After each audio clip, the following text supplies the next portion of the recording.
Hey everybody, Brent back with another edition of Star Huddle 77. It's been about a month since I released a series of videos that encapsulated my collecting reshift and focus, why I was changing it up, why I consolidated my collection, and the new direction of my collecting. And that's where I showcased some of my vintage soccer cards. And since that month, I have had a consulting firm hired. I've had a couple of marketing experts chime in on what should I call my new channel series where I discuss vintage soccer cards. And after, oh gosh, I'd say at least 4 or 5 roundtable all-day meetings, up all night, midnight oil burned, we landed on vintage soccer cards. So that's right. So I'm going to be calling this series Vintage Soccer Cards. In each episode, I will highlight probably 2 to 4 cards, talk about not only the series and the set of cards that they are, that's being showcased, but also the players and maybe something interesting about the image that's on the card itself. So all kidding aside, did not want to overthink this series and wanted to make it hopefully no more than 10 minutes per episode. Hopefully, and I am one to not overcommit, especially with my work schedule and commitments there, to maybe 1 video every 2 weeks on average, but I want to keep them short, palpable, entertaining, and informative. So yes, this is the inaugural Vintage Soccer Cards episode 1, and we're going to focus on 3 World Cup legends that you may not know about, maybe haven't even heard about, but the cards that encapsulate some interesting aspects about the player, the games that they played, and the cards that showcased it. So first, we are going to showcase a 1932 monopole sport photos of Matthias Sindelar. He is an Austrian soccer legend. This is from 1932. Some of my notes that I find interesting about him and this card. He is, maybe not officially, but has been called the only Austrian national team footballer who ever refused to play for the Nazis. You look at the year 1932, you know what was coming. Nazi Germany invaded Austria not too many years after this card. Matthias Sindelar played for Austria from 1926 to 1937. He had 43 caps for his nation, and he scored 26 goals. He was a crucial part of their team that was disbanded by Hitler's Germany after he was absorbed, into the German national team. He refused to join, citing old age and injury. Unfortunately, and we're going to get dark here for a second, on the 23rd of January 1939, he was found dead in 1939 in his apartment. It was officially ruled an accident. That's where the speculation and the rumors take hold. But he, for all intents and purposes, refused to play for a Nazi Germany team. And this is a beautiful card, as you can see. This is one of the very first cards that showcased an action photo. There's cards that are earlier than this that portray a artist rendition of action, but most of the cards for soccer up until this point were all portrait. And this is the beautiful back of the card. 1932 monopole sport photos. These were a German tobacco company, so these cards were incorporated into cigarettes. And the card back, I did translate the card back, so let me read that to you. Sindelar from Austria Vienna is considered the most complete center forward on the European continent. He is a superb technician, tactician, and goal scorer. An Austrian national team without him is currently unthinkable. So he was a big deal, and he was one of the first heavily marketed soccer players. He was used for advertising, anything from like candy and gum to clothes washing detergents.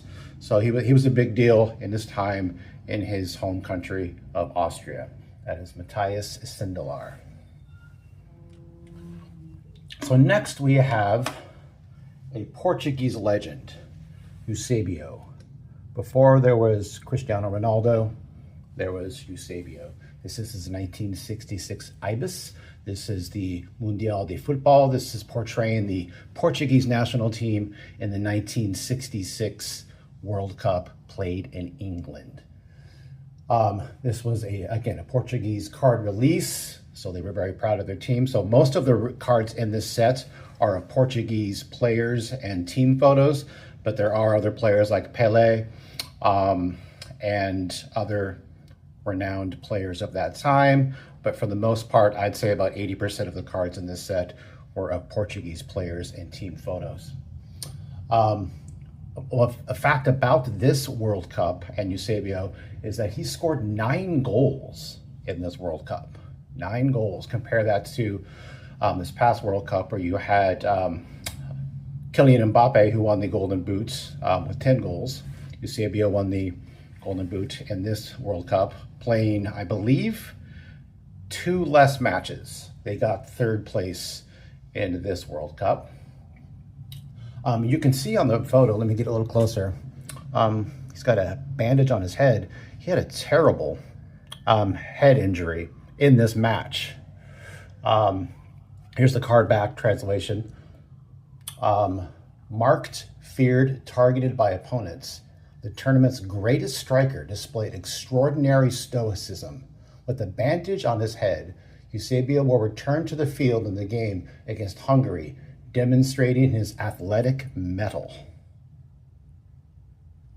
That is the translation for that.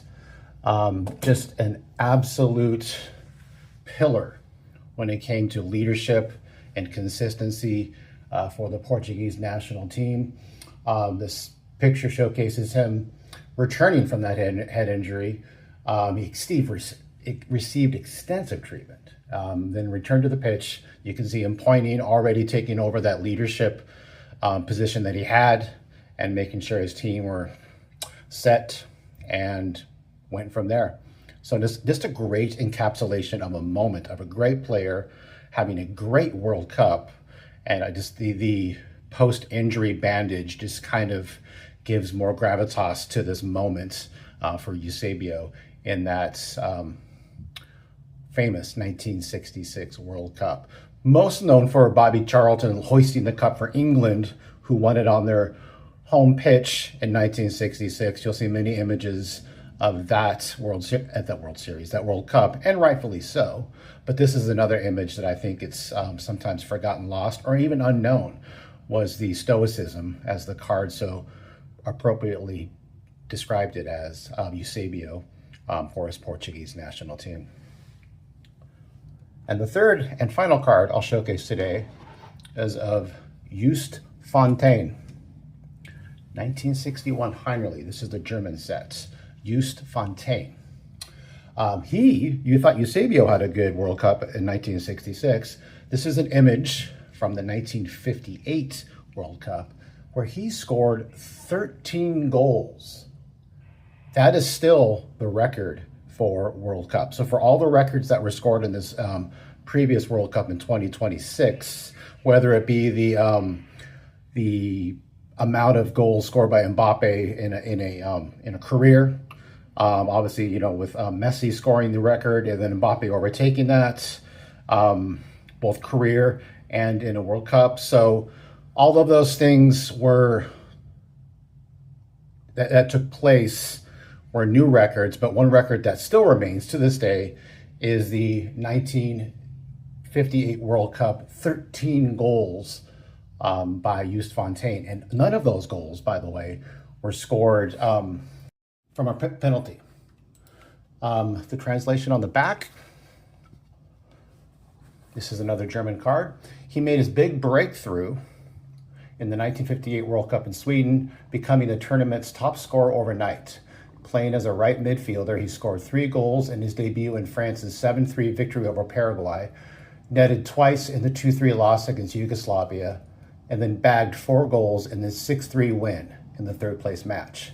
In 1959, he played for Stade in the European Cup, which they lost 0-2 to Real Madrid. So this image is showing him in the World Cup in 1958, but it is also referring to his current club that he was playing in. A couple of fun quotes. His coach in France, Mario Zatelli, said after the World Cup, "You know, one day in the year 3050, an archaeologist discovered a sarcophagus. He opened it and discovered a mummy. He removed the bandages over the face. The mummy sat up and asked him, 'Does Fontaine's record still stand?'" Showcasing that he thinks in 2,000 years from when they were playing, that record is still going to stand. It might. We don't know. And then Jules Fontaine in 1990 was quoted as saying, "My record is like fine wine. The older it gets, the more it's worth." So here is a player with all of the records that came and went and fell and were reset in this past 2026 World Cup here in America. One record that still stands, and may stand for quite a while, is Jules Fontaine's record of 13 goals in one World Cup. So there you have it. We're about 11 minutes and 30 seconds, a little longer than I wanted, but I wanted to give an introduction of this series that I'm going to start. So more vintage soccer cards coming your way in the very near future. Leave some comments down below. What do you think? Did you learn something? Do you like this format? I want to keep it simple, educational, informative, and fun. And I'm looking forward to more videos coming your way in the near future. All right, appreciate y'all. Thanks.